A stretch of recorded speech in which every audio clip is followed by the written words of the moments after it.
Michel de Notre-Dame, más conocido como Nostradamus, nació en Saint-Rémy-de-Provence, en Francia, el 14 de diciembre de 1503, y fue un médico, filósofo, matemático, alquimista y astrólogo francés que, en 1555, publicó el libro Les Prophéties, una colección de 942 cuartetas y centurias que pretendían predecir el futuro. Según su propio epitafio, el único hombre digno, a juicio de todos los mortales, de escribir con pluma casi divina, bajo la influencia de los astros, el futuro del mundo. Para 2020, según una información que rápidamente se transformaría en trending topic en todas las redes sociales, Nostradamus predijo: y en el año de los gemelos surgirá una reina desde el oriente, que extenderá su plaga de los seres malos de la noche a la tierra de las 7 colinas, transformando en polvo a los hombres del crepúsculo para terminar en las sombras de la ruindad. La cuarteta de Nostradamus causó conmoción general, pues supuestamente aludía a la pandemia del coronavirus que en ese momento azotaba a todo el planeta. Y con esa joyita y con esa pildorita comenzamos este Traficantes de Cultura hoy con un amigo de la casa, Waldo Parra, autor de Elixir Sagrado, El hombre es la plaga, su nuevo libro editado por Ediciones B. Mi estimado, bienvenido, gracias por aceptar esta conversación. No, gracias a ti, Humberto, por la invitación. Como siempre, muy dispuesto a conversar sobre los aspectos que tratan las novelas que van publicando, en este caso, Elixir Sagrado. Y obviamente uno pensaba después de iniciar, después de ya con la pandemia ya sumergida en Chile, y dije, alguien va a construir un libro respecto de la misma. Y tatán, sorpresa, lo tenemos acá. Y aquí es la pregunta con la que se inicia toda conversación. ¿Cómo nace la idea de un libro como este? Bueno, nace por el hecho justamente de que vivimos un momento, diría, complejo.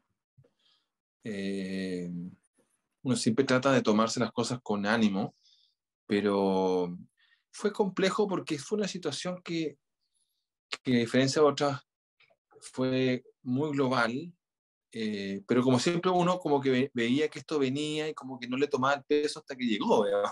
Yo me acuerdo que veía las noticias en diciembre del 2019, qué sé yo, en enero, me acuerdo en febrero, y se hablaba de que había aparecido un virus en China, después que se había expandido a Europa, que ya está en Estados Unidos, y nosotros estábamos de vacaciones. Entonces, en el fondo, era una situación global, pero como siempre, por lo menos en la cabeza, en la mente de todos nosotros como personas, digamos, normal, digamos, ciudadanos de a pie, siempre nos pilla un poco como desprevenidos. A mí yo me fui dando cuenta de la situación y como estaba en un proceso de que mi mujer estaba esperando una niña, digamos, entonces como que me puse más alerta y ya los primeros días de marzo cambiamos un poco el esquema de cómo iba a ser el nacimiento de nuestra hija y nos pusimos de acuerdo en la clínica, qué sé yo, porque ya veíamos que esto avanzaba. Entonces, claro, todo esto a mí me llevó un poco de repente, como a todos, yo un poquito más adelantado, quizás por siempre un poco más conectado con las noticias, qué sé yo, y, pero eso me hizo cambiar un poco el esquema que tenía en mi cabeza, porque yo iba a escribir una novela que voy a comenzar a escribir ahora, digamos, que no tiene nada que ver con la pandemia, pero cuando la pandemia apareció y los primeros noticias y este tema de Nostradamus, que apareció también en algún momento, me hizo pensar que a lo mejor era una buena idea escribir sobre la pandemia, no solamente por el hecho mismo, de que era un tema, digamos, que iba a ser entretenido hacer, sino porque era algo que nos estaba afectando a todos. Estábamos todos, digamos, en cuarentena en algún momento determinado. Me acuerdo cuando yo ya empecé a escribir el libro, digamos. Entonces sentía que de alguna forma estaba compartiendo o haciendo algo que de alguna forma todos estábamos viviendo. Siempre he pensado, no soy tan creyente de las conspiraciones, pero sí encuentro que las conspiraciones mismas son en sí una muy buena historia. Eh, Da lo mismo si crees o no, pero dan como para una buena historia. ¿Qué crees tú en ese punto? O sea, sí, sí, para mí un estilo, digamos, que se puede apreciar en distintos formatos, ya sea en la literatura, en el cine, qué sé yo, eh, aparece este tema y a la gente le interesa. A mí me interesó, digamos, en su momento. eh, pero claro, hay conspiranoias, digamos, hay cosas que ya son como que exceden el margen de lo razonable.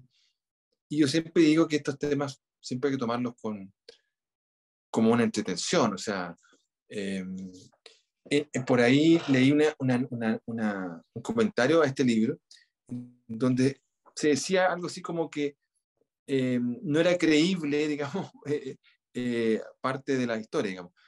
Y cuando yo escuché eso, eh, pensé, esta persona no ha leído el libro, o no lo terminó de leer, digamos.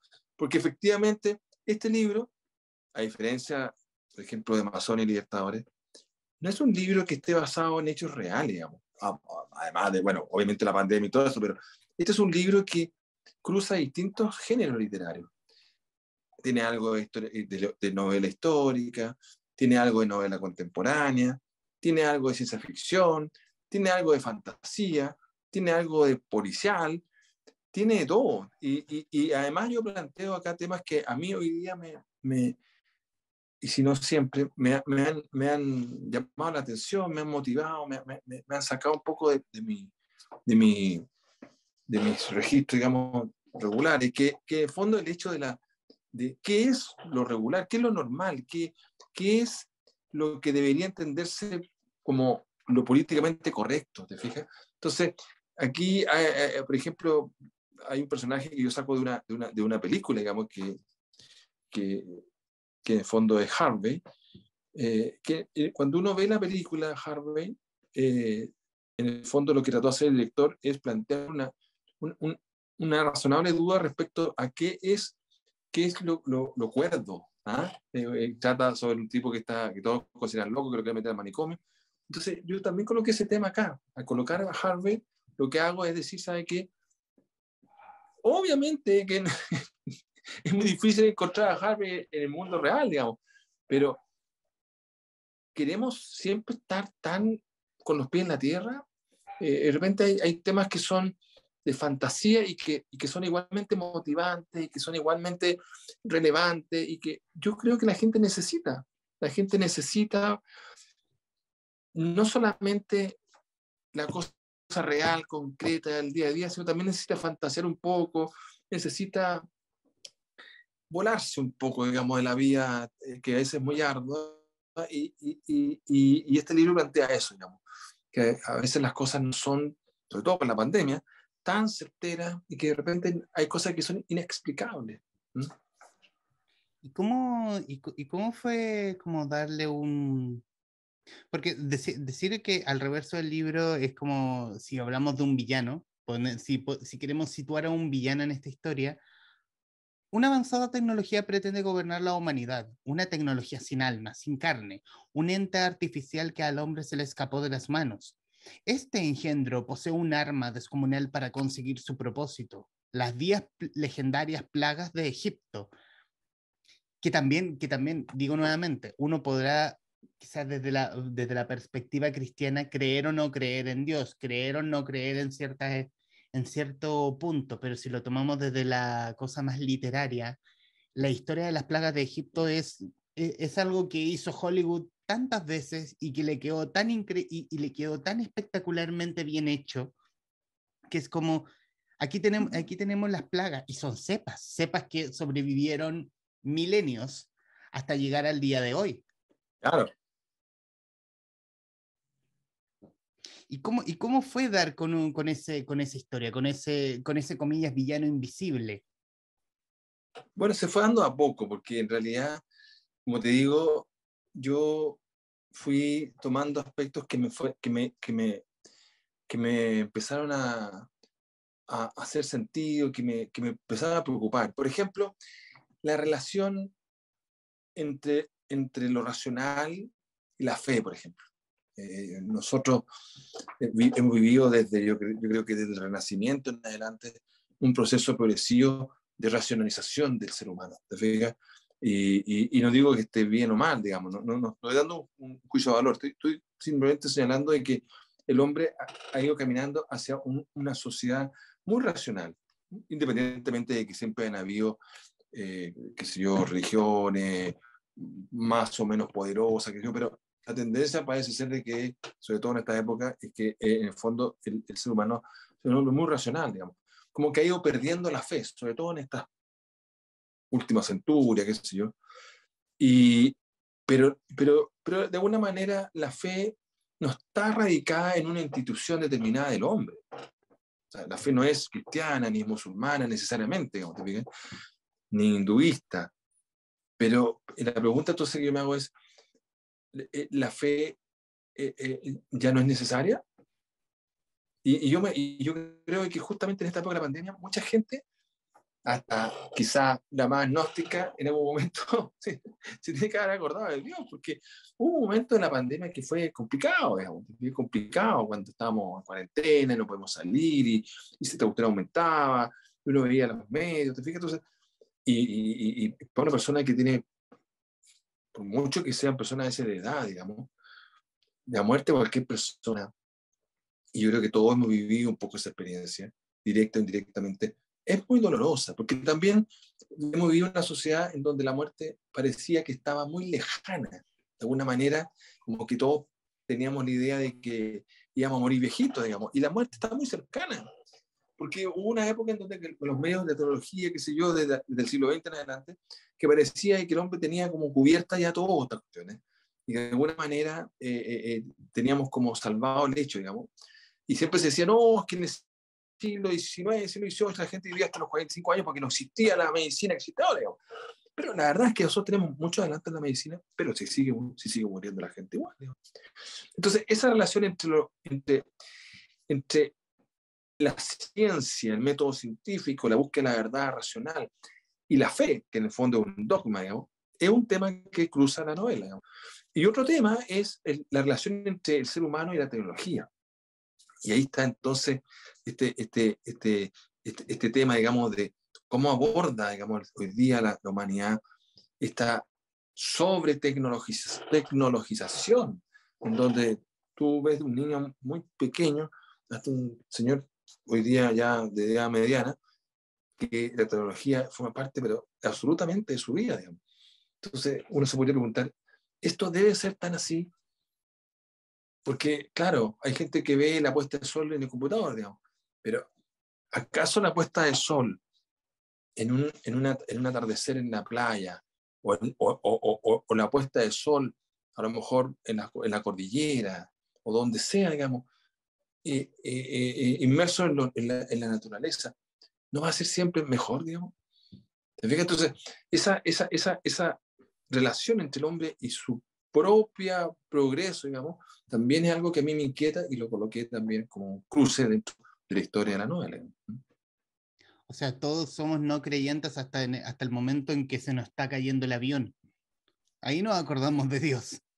Exacto.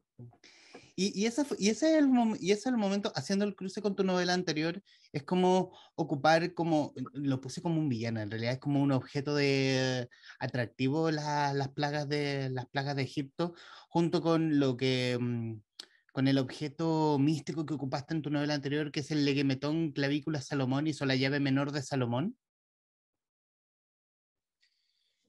Claro, todas las novelas están conectadas de alguna forma. Eh, lo que está detrás del código secreto, en el fondo, es un poder que no debía revelarse sino a las personas más sabias, digamos.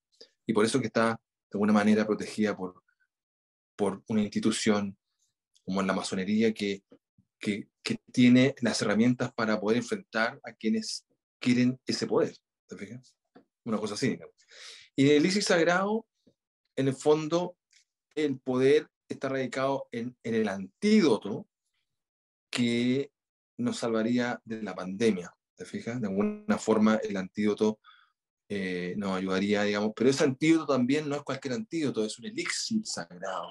Es algo que no es una cosa meramente que tomáis un trago y te mejora, sino que es algo que te, te lleva como a una potenciamiento mucho mayor, y por lo tanto también tiene el mismo concepto del lemetón, que no puede estar en las manos equivocadas. Y por eso que el cardenal Banucci y su ayudante, el monseñor, digamos, Enrico, no me acuerdo el apellido ya, ellos dos buscan proteger estas cepas y digamos, eh, digamos el elixir sagrado que vendría a ser el elemento que permitiría salvarse de estas plagas.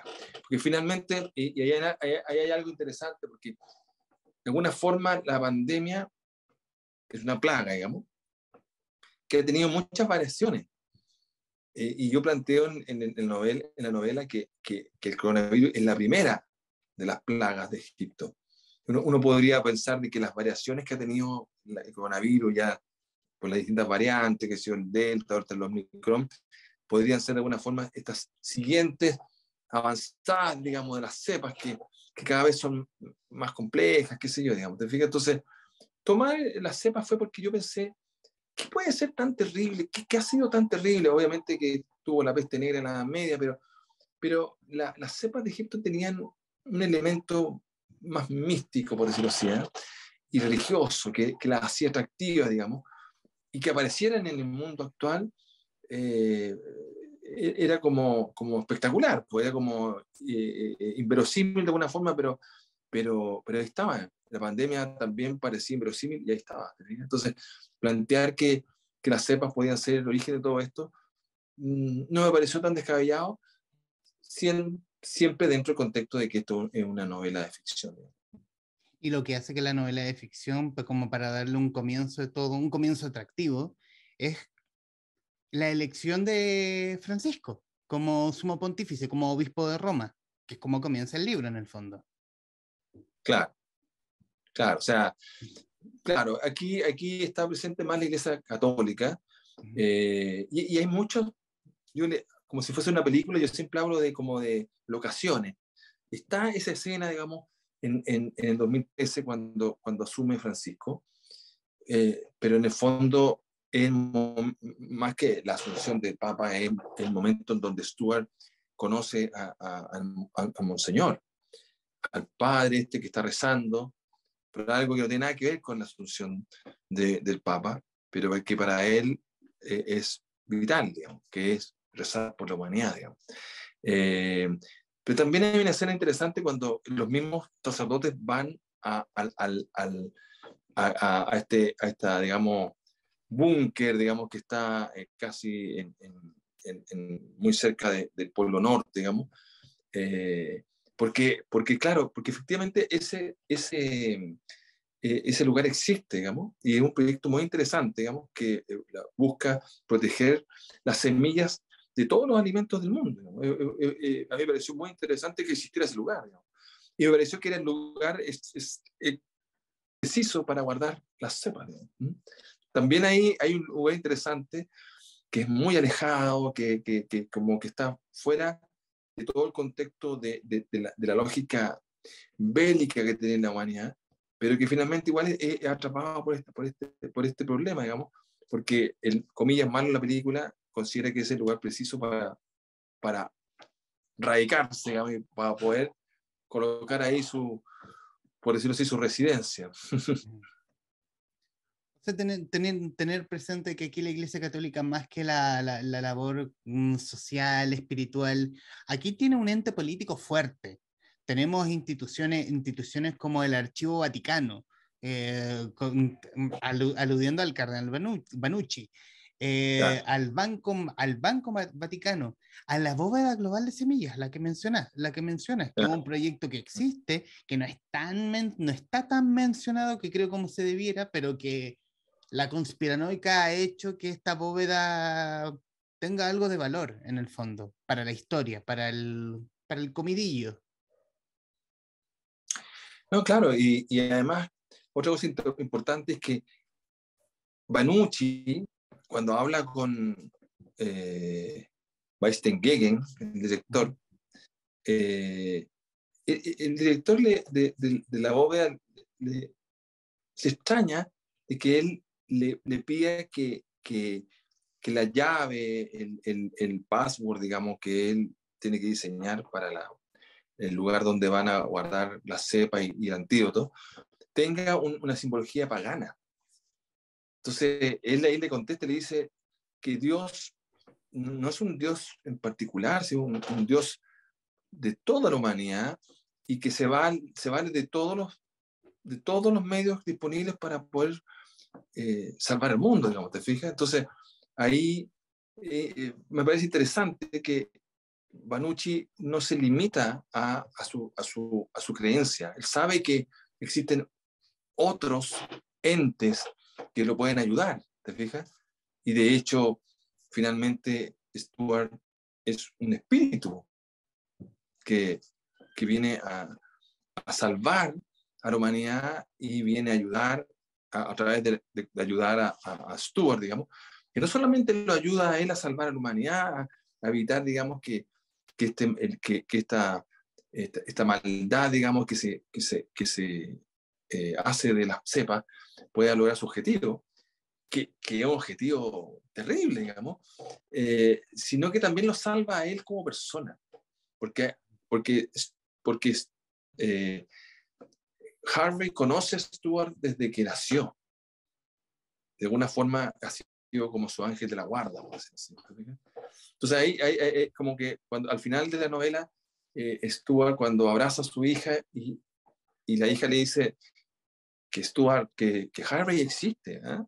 Entonces Stuart le dice, él nos salvó de todas las maneras imaginables. No solamente lo salvó de la debacle, digamos, mundial, sino que lo salvó a él en su relación con su hija, lo salvó a él en su relación con su padre, ¿te fijas? Y eso también es motivante, ¿va? Porque yo voy hurgando no solamente en la historia general, que de alguna forma es un pretexto para poder encontrarnos con estos personajes que son más profundos que los personajes de las novelas anteriores. Pienso yo, digamos. ¿Y cómo fue construir a Stuart desde la psiquis, darle alma, corazón, darle una voz en esta historia? Bueno, de alguna forma yo me imaginé también cómo podría ser yo cuando mi hija sea grande, ¿te fijas?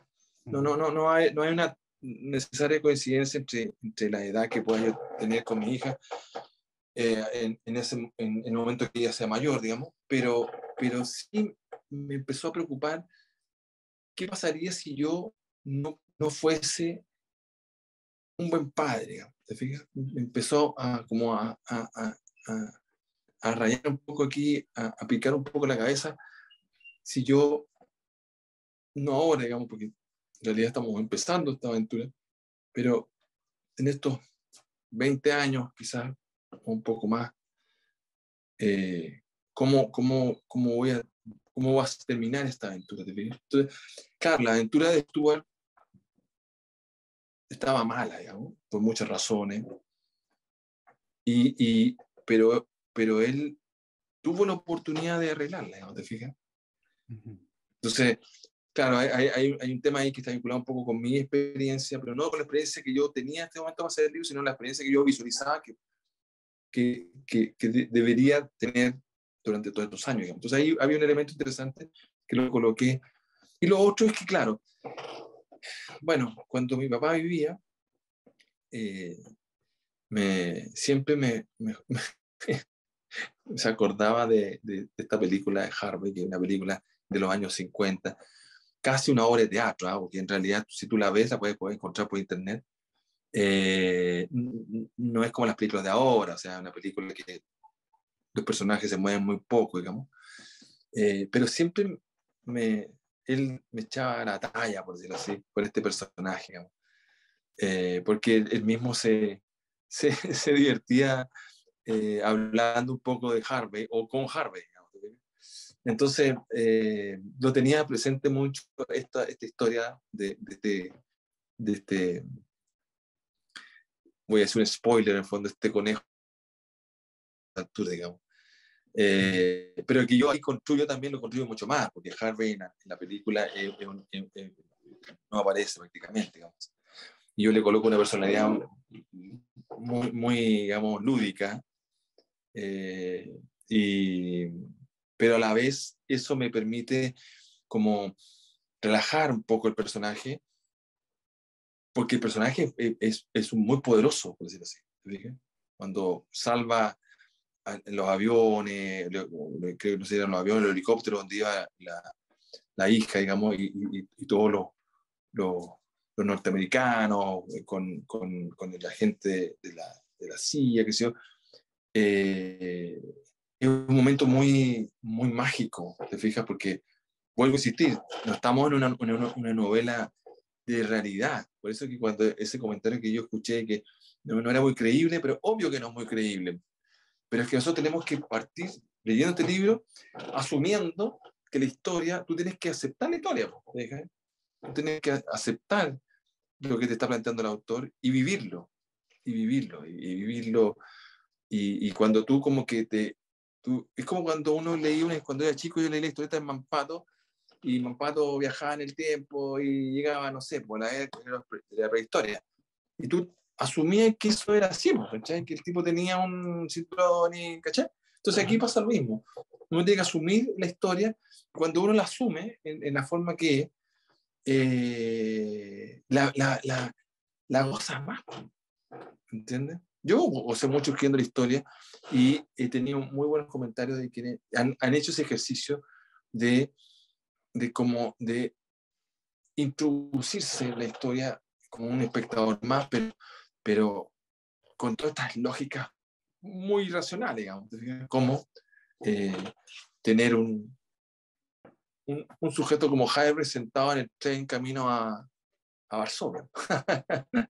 O sea, no, o sea, básicamente no dejes que la verdad arruine una buena historia. Algo así, exacto. A veces, y nuevamente está nuevamente el elemento racional. Ujú. Yo los invito a ser irracionales. En la película de Harvey, que a todo esto es protagonizada por un famoso actor que se llama Jimmy Stewart, que vendría a ser el papá de Stewart, en algún momento, y creo que lo menciona en el libro, le preguntan como si lograba, digamos, qué pasaba cuando este tema de la cordura, digamos, y él le decía, mire, durante todos mis años he estado luchando contra eso, o contra la cordura, y creo que le he ganado, ¿cachai? Una cosa así creo que dice. Entonces, creo que nosotros tenemos que hacer un esfuerzo por no ser tan racionales, y, y gozar un poco de la fantasía, digamos, y de la ficción. Es como las historias de García Márquez, digamos, ¿te fijas? O sea, creo que Sudamérica tiene esa gracia de poder incorporar esos elementos un poco fantasiosos, digamos, que quizás caracterizan un poco a la novela, o para el resto del mundo, por lo menos la caracterizan la novela sudamericana, digamos. Entonces yo creo que en eso tenemos que recuperar un poco eso, porque hay muchas novelas muy realistas, pero yo lo invito a gozar de una novela irrealista, digamos. Y hablando de la labor del escritor, oye, obviamente también como tu oficio de abogado, ¿siempre hay tiempo para escribir? Y más aún en este tiempo pandémico, uno porque fuiste recién papá, otro por tu labor como abogado, y también hay tiempos para poder escribir y para poder leer. Eh, bueno, es una buena pregunta.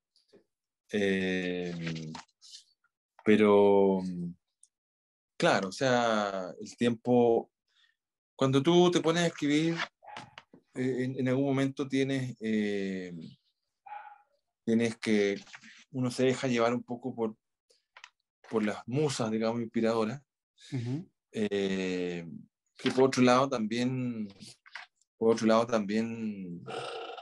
tú tienes que planificar. ujú. Entonces, en esa planificación uno tiene que cumplir con esa planificación y tiene que abocarse a construir la novela en aquellos aspectos que son estructurales, digamos, ¿te fijas? El número de capítulos, la historia tiene que tener un desenlace, tiene que ser una buena historia, ¿te fijas?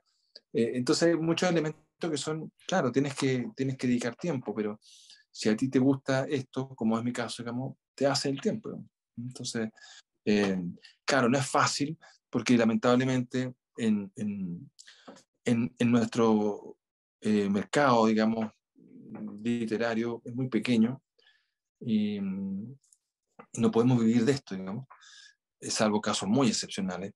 Y, y entonces, claro, se produce esta dicotomía. Yo espero en un tiempo más, digamos, poder avanzar en ese proceso de poder publicar en otros mercados, pero en forma, digamos, definitiva, digamos. ¿Te fijas? O sea, no por casualidad, no por una paleteada, o sea, no porque eh, Amazon tenga página que se vea en todo el mundo, no, yo publico no, o sea, hacer un trabajo, digamos, que te permita llegar a otros mercados, porque esa es la única opción, digamos, de poder lograr en algún momento, a lo mejor dedicarse a esto, digamos, en forma más contundente, digamos, pero por el momento, claro, hay que hacer un esfuerzo por quitarle horas a una cosa para entregársela a otra, ¿no? Es así el tema por el momento, digamos, pero tengo esperanza, digamos, de que podamos construir un, un, una, digamos, base de libros que, que, que se puedan seguir publicando y que de alguna forma me den la posibilidad de, como ya de alguna forma lo he hecho, ¿no? O sea, yo la verdad es que estoy muy agradecido de escribir, publicar en Random House, también en Planeta, digamos. Eso no podía sino agradecerlo porque ya ha sido una experiencia extraordinaria, digamos. Pero uno siempre es ambicioso y por lo tanto yo espero seguir avanzando en todos estos procesos y, y siempre hay proyectos en carpeta. Eh, yo en 2024 es muy probable que salga una nueva entrega de la saga de Masones Libertadores, voy a hacer un libro cuarto, y ahí seguir avanzando con ese proyecto. También hay un proyecto con Gilberto Villarroel de hacer un crossover con el personaje de José Miguel Carrera y el de Lord Cochrane. Ahí hay otro proyecto que está en barbecho, pero por lo menos los compromisos están dados y eso es súper importante. Y, y yo por mi parte seguiré avanzando en estos libros que he querido escribir durante estos años, que son libros distintos a Amazonas y Libertadores, pero que me han dado mucha satisfacción porque me han permitido hacer otras cosas distintas, digamos, como Elixir Sagrado, ¿no? Como te digo, coloco otros géneros literarios que para mí también eran como interesantes de abordar, como te digo, como la fantasía, la ciencia ficción, eh, el género, digamos, contemporáneo, etcétera.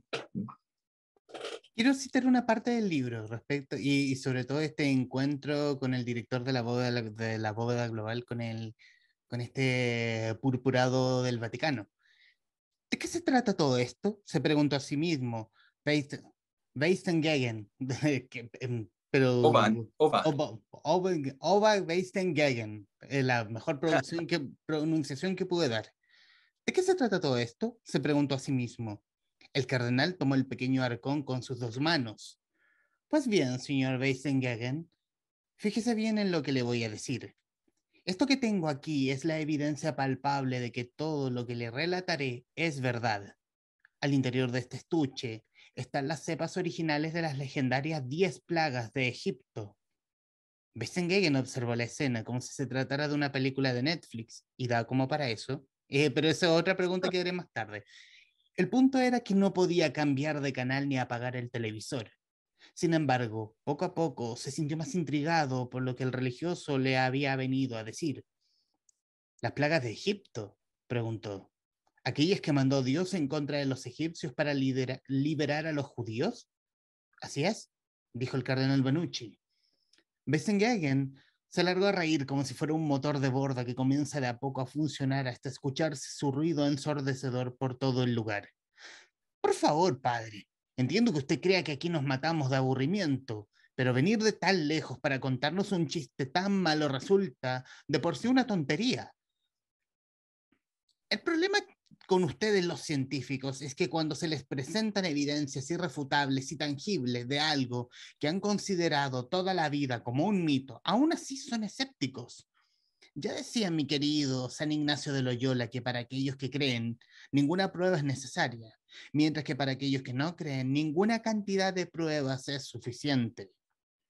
Pero algo así es imposible, insistió el señor Weissengegen.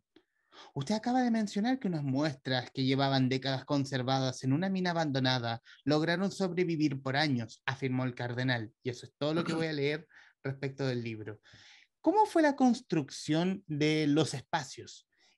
Porque, y sobre todo, y tomando como ejemplo la bóveda global de semillas, un proyecto que existe, pero del cual no se habla tanto, y que la historia, y que la leyenda habla de un lugar tremendamente hermético.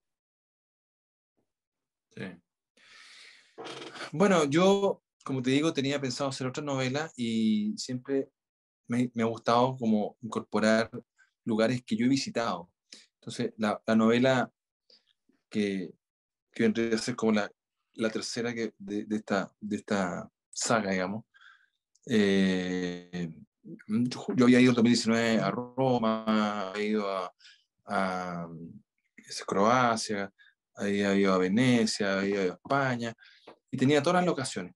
Y acá, bueno, tomé algunas de los lugares que yo había visitado. Por ejemplo, yo estuve en el restaurante donde cenaba Stuart, digamos. Ese lugar lo conozco perfectamente, y por eso que es fácil para mí visualizarlo y es fácil para mí, digamos, colocar al personaje ahí en el arco de Adriano, qué sé yo.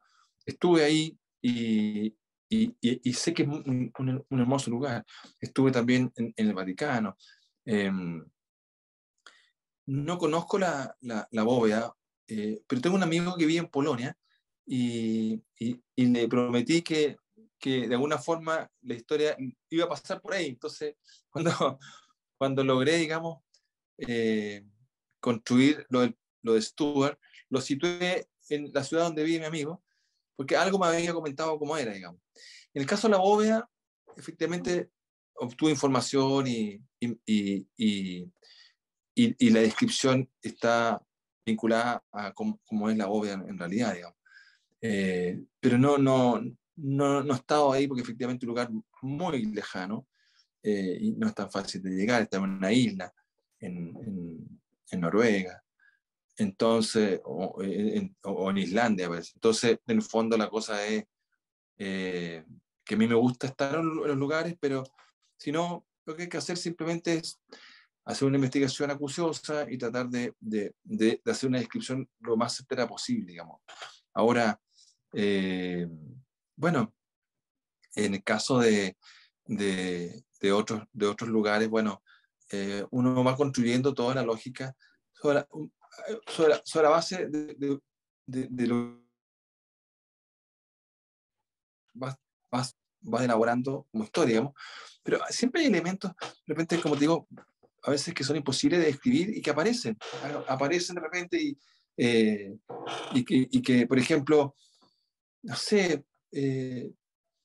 me pareció interesante esto de que la Violet fuera a Bolivia, digamos, por ejemplo. Hay todo un tema ahí en Bolivia, en las montañas de Bolivia. Había leído harto sobre eso, que uno siempre sitúa mucho la cordillera de los Andes, uno como chileno lo asocia mucho a Chile, digamos. Pero en Bolivia hay hermosas cordilleras y me llamó mucho la atención también una noticia que leí y por eso que también ocupé esa locación, que fue que efectivamente hubo un grupo de andinistas que bajaron de esas cordilleras y que no tenían la más remota idea, efectivamente, de que había ocurrido la pandemia, digamos. Entonces, claro, uno ocupa distintos elementos, a veces noticias, a veces locaciones que uno mismo ha conocido, que yo creo que es lo ideal, o si no, algunos lugares, digamos, que parecen muy interesantes, como el caso de la bóveda, que me pareció muy interesante porque, como dices tú, no es muy conocida, pero era el lugar perfecto, hermético, seguro, casi infranqueable para colocar la cepa por parte de los sacerdotes católicos. O sea, creo que ellos se dieron cuenta que era un lugar muy bueno para resguardar esto. Porque, claro, tenerla en el Vaticano habría sido otra opción, pero ya viste lo que pasó en el Vaticano, ¿no? O sea, de alguna u otra forma no habrían sobrevivido ahí. Y claro, claro, y como los gestos mismos, como el gesto de la llave, que tenga una figura celta en vez de una figura católica, lo encuentro todo el sentido del mundo, porque es para despistar. Exactamente, como él dice, Manucci, si habría sido fácil colocar una cruz, digamos, pero en el fondo, claro, Pero en con el fondo esto es, otro, es como ponerte un blanco en la frente, es como, por favor, dispárame.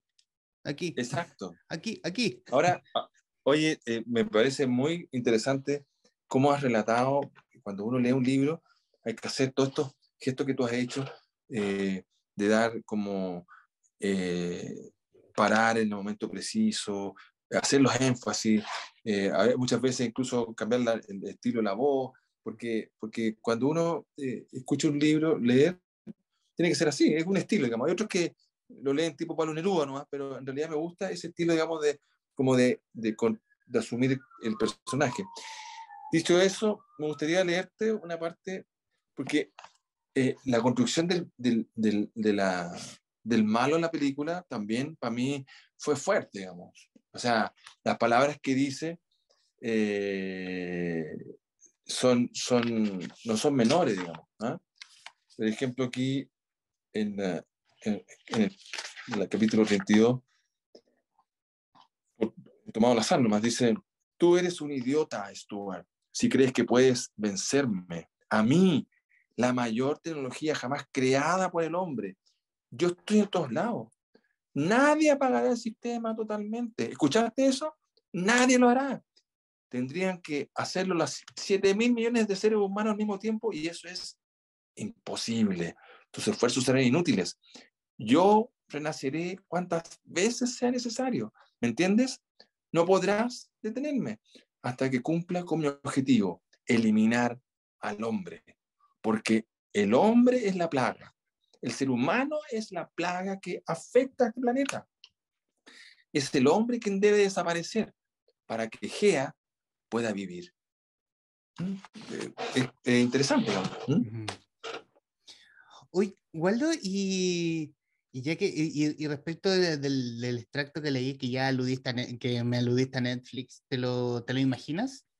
Me lo imagino muy cinematográfico, me lo imagino una serie en Amazon, que a lo mejor no debe estar viendo, señor Besos, saludos.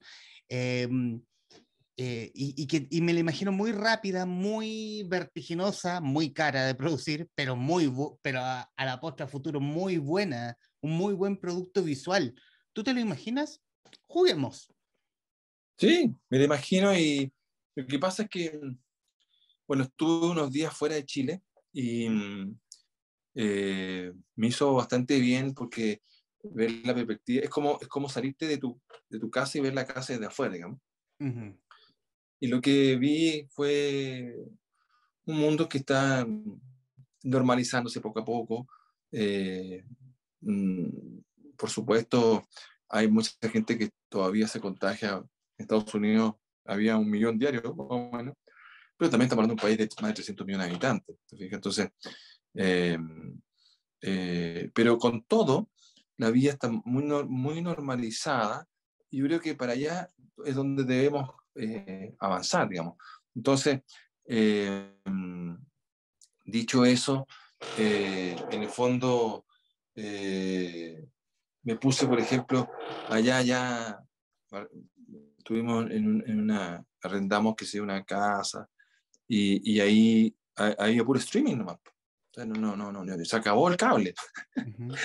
Yo tengo cable porque la empresa que me proporciona el servicio me lo da casi gratis. ¿Entendí? O sea, en el Ya. fondo, tener cable o no tener cable da lo mismo, porque en el fondo, si yo no tuviese cable, el costo del internet es casi lo mismo que pago ahora. Entonces, en el fondo, tengo cable, tengo teléfono de red fija, pero pero el de red fija no lo ocupo.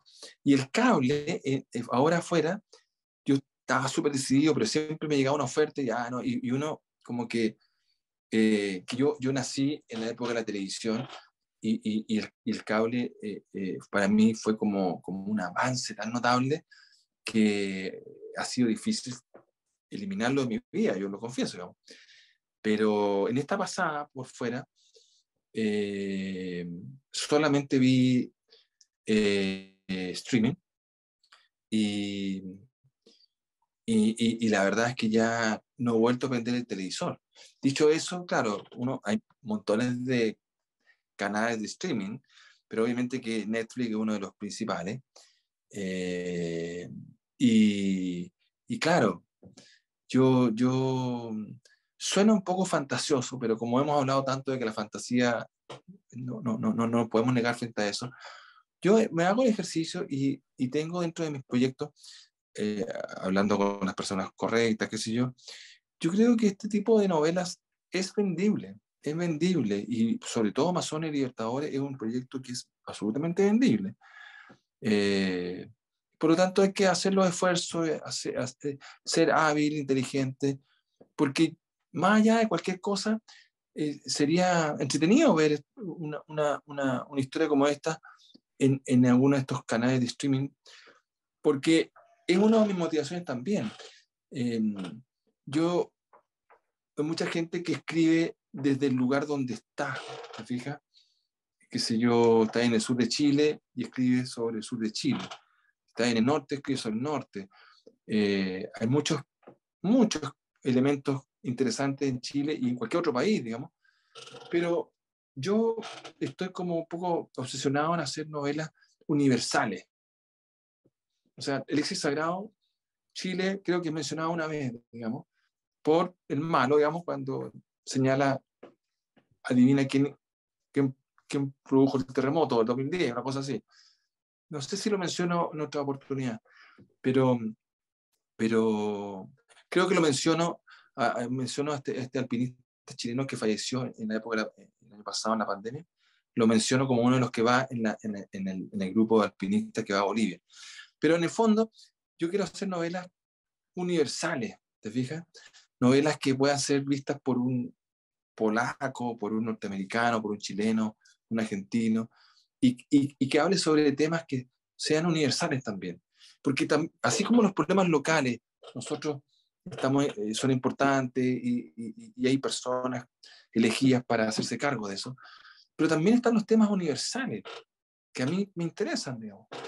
Los temas universales pasan también por la vida, la muerte, la salud, la ecología y muchos otros temas. Y yo intento colocar, digamos, en estas novelas y donde los lugares donde transitan los personajes son, en este caso, cerca del Polo Norte, Europa, Estados Unidos, Sudamérica, pero Bolivia, ¿te fijas? Entonces, es un poco la idea. Y en ese contexto, obviamente que una novela como esta puede ser atractiva para un canal como Netflix, ¿no? O cualquier otro, digamos, que se te parezca. O sea, en el fondo, historias con vocación internacional. Sí, porque yo creo, o sea, yo así como nací en una época en donde la televisión y después el cable eran preponderantes, nosotros también nos criamos en una época en donde siempre nos dijeron de que nosotros íbamos a llegar a la Luna, después a Marte, más o menos que a la semana siguiente. O sea, eh, a nosotros nos criaron diciendo de que el mundo se iba a transformar en un mundo global. Esto no viene ahora del Internet, o sea, 20 años. O sea, viene hace muchos años, digamos, que el mundo de alguna forma se está preparando para un gobierno mundial. Sí, esa es la verdad, digamos. A lo mejor lo estamos preparando para llegar a los extraterrestres. Y para eso Bueno, necesito gobierno mundial. mira, hay que estar preparado para todo, yo creo, ¿eh? Para un virus más poderoso que el Omicron y sobre todo teniendo un virus que es como el virus que tiene el nombre del próximo villano de Spider-Man. Y Waldo, ya en los minutos que nos quedan de esta conversación, ¿qué sensación te deja primero con tus lectores? ¿Qué sensación se han llevado ellos con este nuevo libro?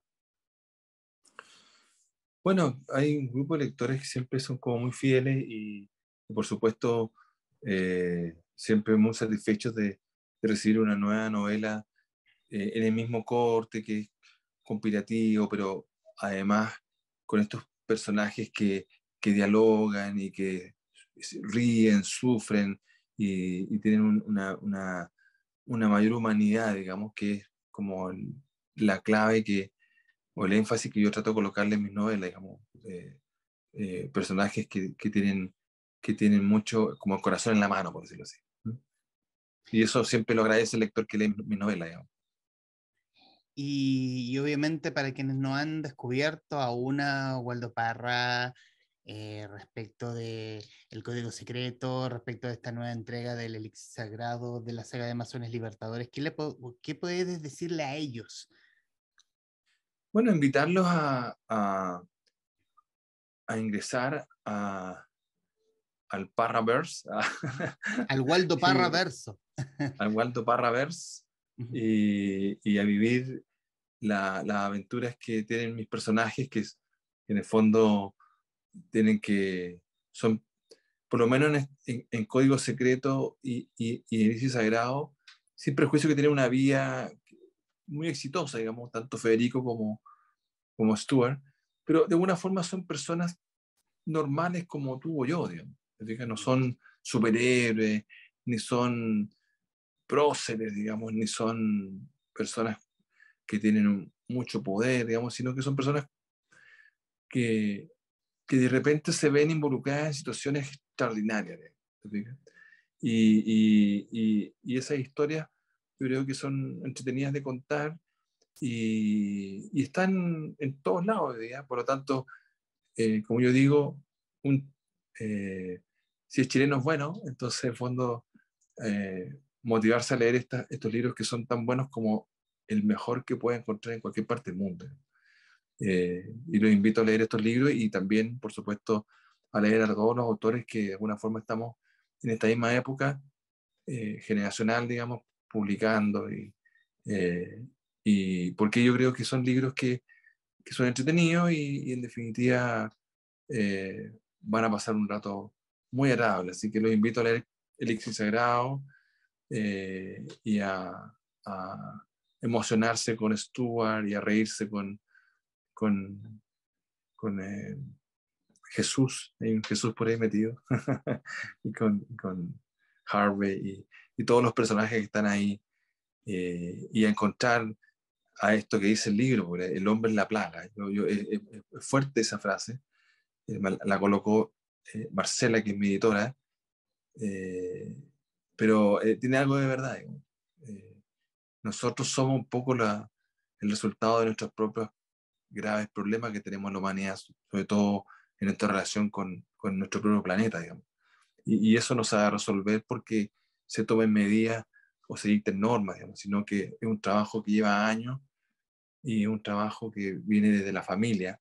Y ahora que yo estoy en este proceso de educar a una hermosa niña, digamos, siento que tengo esa responsabilidad de educarla en ese contexto, de que nosotros estamos de paso por este mundo y que, en fondo, como decía Clint Eastwood, que le vi en el avión, eh, Cry Macho, creo que se llama la película, la última que dijo.